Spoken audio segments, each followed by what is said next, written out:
Hi everyone, it's Melanie from MissMelanieMay.com. I run a fashion and lifestyle blog, and I post on there about 3 to 4 times a week, and then I try to post here on my YouTube channel a few times a week as well, so feel free to check out my blog. It's always linked in the description box below, and also my other social media accounts.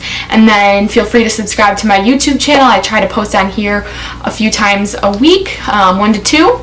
So in today's video, I'm going to be sharing my second episode of Wellness Wednesday. If you missed last week's video, I am posting wellness type videos every Wednesday, kind of related to health, fitness, lifestyle, all of that stuff. But if you missed last week's video, I recommend checking that out first before you watch this video. I will have it linked down below. In that video, I explained kind of my health journey and health story and what kind of led me to where I am today related to my autoimmune diagnosis. So feel free to check that out first before kind of jumping into this video. And also want to mention, I am not a doctor in any way, shape, or form. This is just my opinions, what I've been told, and what I've learned along the way. And the last thing I'm going to mention is I am in Florida right now on vacation, so if the background looks a little different, that is why. And without further ado, we are going to jump in today's episode of Wellness Wednesday. So in today's video, I'm going to be sharing with you kind of what my diet is that I've now adopted since all my health problems have started. And I guess I wouldn't really call it a diet, it's more of a lifestyle, because when I think of diet, I think of losing weight, and I'm definitely not trying to do this to lose weight, it's to make me feel better. So as I mentioned in my last video, when I was at the doctor, at the rheumatologist, getting kind of like official type diagnosis and that sort of thing, they explained that a lot of times diet can have play a big part in how you feel, and because of the medications that I'm on, they're not something that you necessarily want to be on forever. They're not great for your health. So if you can, do things to help your health, that is preferred, as far as doing things naturally and kind of eating certain products that can help alleviate the symptoms. Because ultimately, the goal is to kind of have the symptoms subside and maybe reduce how much medicine you're on and all that. I didn't really talk about the medications I'm on. That will be in a whole nother video, but in today's video, I'm just going to be sharing with you kind of the type of things that I cut out of my diet. So in this doctor's appointment, they mentioned, gluten and dairy are a big thing that can cause inflammation in the body. But it was just the rheumatologist that mentioned this, and she kind of just scratched the surface with it. So after that appointment, I decided to go to a nutritionalist that I found in my area, and she actually specialized in celiac disease and gluten-free lifestyle. So celiac disease I don't have. That is an autoimmune disease where you're allergic to gluten, highly allergic to it. You can't have it at all. But because I was looking to possibly go gluten-free, I decided to go and see her. I'm going to do a whole nother video kind of on my experience with a nutritionalist, the different, what I did during the different appointments, what I would do differently, what I thought of the whole experience. But in today's video, I'm just going to be focusing on kind of what I'm eating nowadays, and kind of that sort of thing. So I made an appointment with her, and she kind of asked me what all my symptoms were, my health history, all that, and from there she kind of recommended what I should cut out of my diet to help with my inflammation. Basically, a lot of foods that you can eat can wreak havoc on your body and cause them to have these symptoms that I was having. So the big ones are dairy, gluten, sugar, processed foods, and soy. Those were the big ones that she kind of had me focus on. So like I said, I was already, or maybe I didn't mention this, but I was already dairy-free prior to going to this appointment, pretty much dairy-free. There was some times where I would have dairy, but the issue was I was replacing it with soy milk and soy products, but soy is not good either for inflammation, at least, and a lot of times it can be, the soybeans are modified with GMOs, which can also cause a lot of issues with inflammation, but either way, soy is not great. And there are studies behind that, and I haven't really done research on that, but there are people that have done research on how soy affects the body.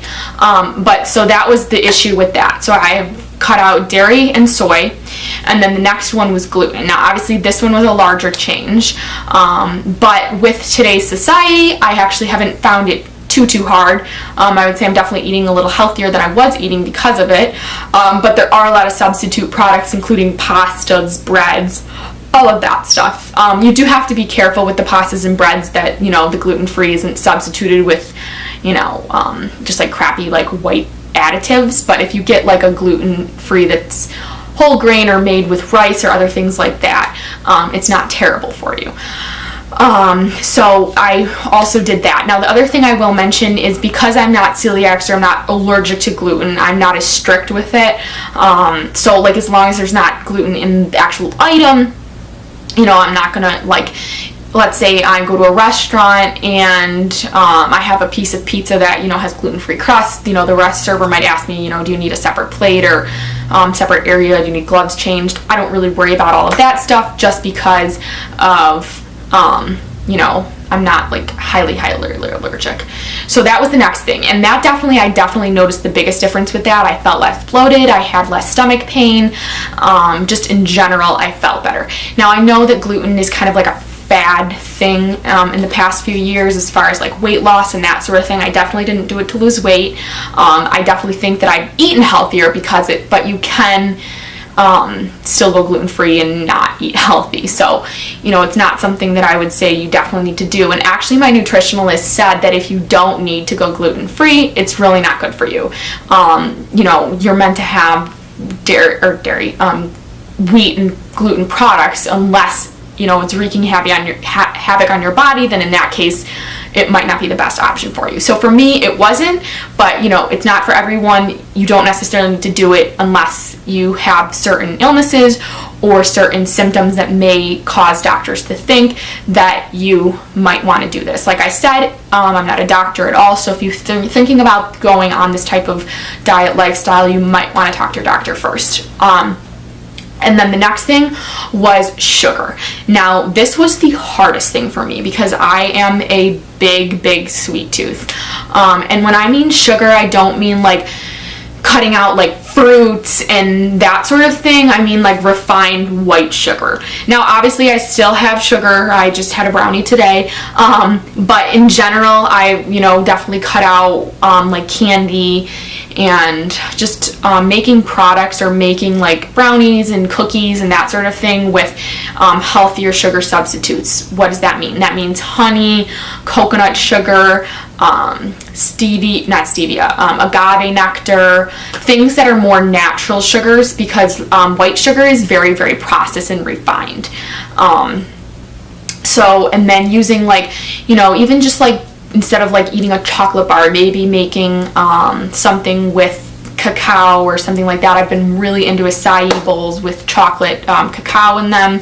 So things like that. There are substitutes. There are things you can do.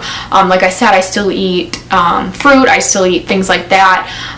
Like I'll have a chia pudding in the morning, and I'll still drizzle honey on it, and I'll still put fruit with it. So it is still sweet, but you're not having all of that processed sugar.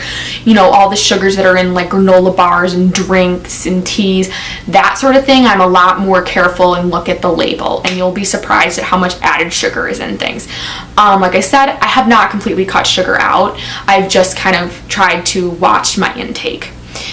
And then obviously also processed foods. Now this one, obviously I wasn't really eating a lot of processed foods, but in any lifestyle, eating processed foods is not great. You know, eating out at McDonald's all the time or having fried food all the time isn't great.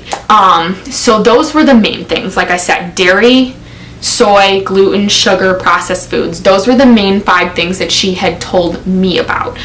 Like I said, everyone can have a little bit of a different type of thing going. The only other thing I'll say is, obviously with these foods, I still sometimes, the gluten I've completely cut out, the dairy I've pretty much completely cut out, I have cut out, as well as the soy. The sugar is the one thing that I still will have, you know, every once in a while, obviously. But with all of this stuff, you could do it in moderation. You know, if you wanted to, on this type, with my type of symptoms, if I wanted to have a piece of bread every now and then, would it kill me? No. But when I decided that I wanted to do this lifestyle change, I decided if I was going to do it, I was going to do it. There was no in between. So at this point, I'm completely, fully invested into it, and I have definitely seen a difference in how I feel. I don't feel as bloated. I don't feel as gross, like everything. But like I said, if I wanted to, I could. It wouldn't kill me, eat those foods, but for me, I don't want to. And those are the top 5 things that she mentioned to me. There are other small things. So I have a nut allergy, so I don't eat nuts. Tree nuts. I have a tree nut allergy, but I was eating peanuts, but peanuts are another thing that she said can cause inflammation. So I also have tried to reduce my peanut intake. So I've converted to sun butter, and that's another easy change that I can make. So it's about finding those changes that are easy and just substituting products for what you used to eat for more healthier options. Like I said, making a chocolate chip cookie, but instead of making it with that white sugar, making it with a coconut sugar, or, you know, making that cookie that you had the recipe for, but instead of using regular flour, using a gluten-free flour. So it's all about making those substitute changes. So the peanut butter for me was easy, just buy some butter. So things like that. Now peanut butter I still have, obviously, but if I can try to avoid it, I try to avoid it. It's just another thing you can cut out. Red meat is another one. I have not cut that out because I do like meat. I like chicken. Chicken isn't red meat, but I in general like meat. I like seafood, all of that. But red meat is another one that sometimes can cause issues for people, as well as corn. I have not cut corn out, but if you get a lot of modified GMO corn, that can cause issues, and GMOs in general aren't great. So I do try to, you know, watch that stuff. But for the most part, I feel like in today's society, things will tell you if they're GMO free and stuff like that. So it's not terrible. But if you're just buying cheap canned corn, probably not the best. If you're buying homegrown corn, that's okay. And I definitely have corn, you know, quite a bit. So that's not something I've cut out. But like I said, it's just about kind of playing with it and trying to see what works for you. You know, maybe you decide to stop eating gluten and you don't really feel that different. Then by all means go back and try something else. It's about process of elimination. But for me, I noticed that this really made a difference. So I'm just trying to see. I started to kind of like look on Pinterest and pin things after kind of doing all of this. Another big one is alcohol. I obviously have that in moderation as well. I just turned 21, so I haven't been too great about that. But I mean, like every once in a while I have a drink, you know, once every other week or so. But as far as that goes, that's not something great. Actually, to go along with the alcohol thing, if you are looking to go gluten-free, make sure you're looking at that sort of thing. Alcohol products that you wouldn't know necessarily have gluten in them.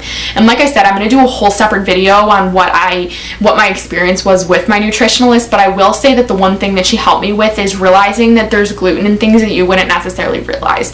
Right off the top of my head, for example, soy sauce, would have never known that had gluten in it, but it's like pure gluten. So just like little things like that, dressings, all of that stuff. I'll probably do a whole nother separate video just kind of focusing on gluten-free, my top favorite gluten-free products. I've definitely found some that are like my holy grail gluten-free, my breads, my things like that I can't live without. So I'll probably do a whole other video about that, but I just kind of wanted to explain to you what everything is at this point. It's been super hard, I guess I'll probably get that question. It's not super hard. You just have to make those substitute changes. Like I was saying, you can still eat a lot of the same things you were going to eat. It's just about substituting, you know, what you originally ate with something else that you can eat. I would say the hardest thing is just trying to go out to eat sometimes, finding restaurants that, you know, can accommodate these types of things. Thing I'll mention is as far as like this type of diet and lifestyle, it's similar to Whole30 and it's similar to a paleo diet and that sort of thing. Now I'm not fully into the Whole30 and the paleo, but if you are someone who has a lot of these types of symptoms that I described in my first video, the fatigue, the tired, the stomach pain, the autoimmune disease, that sort of thing, that's definitely something to look into. The Whole30 is extreme. It's even more strict than what I'm on right now, but it's literally no sugar, it's no gluten, it's no dairy, it's no legumes, beans. It's like even more strict than what I'm on. And that, you know, that was kind of one thing that the nutritionalist told me, is she's like, you can go really extreme with this, but I want you to make sure that you still have a life and you can still eat stuff. So that was something that I really thought was good too, because it wasn't something where she was like, you know, you can't eat anything. So that Whole30 is definitely like even a step up from what I'm doing, but it is an option. You know, it just totally depends on how much you want to invest in it and how, you know, maybe bad your symptoms are, and it's a balance.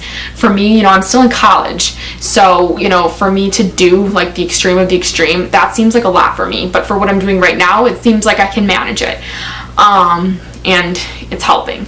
So like I said, it's kind of all based on what you feel that you want to do. And as far as like the scientificness behind this, my nutritionalist definitely thinks that it can help. There, a lot of people in like the community, within the lupus community, will say that diet makes a big difference. Is it scientifically proven in the scientific sense?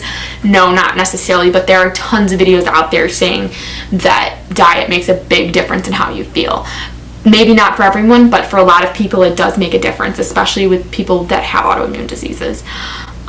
So yeah, I hope this video was informative. If you have any questions about, like I said, what I'm eating, what products I'm avoiding, leave those in the comments. Like I said, I will be posting videos every week with this new series, Wellness Wednesday, and every time I make a video, I feel like I have 4 other video ideas, so I definitely have lots of video ideas for you.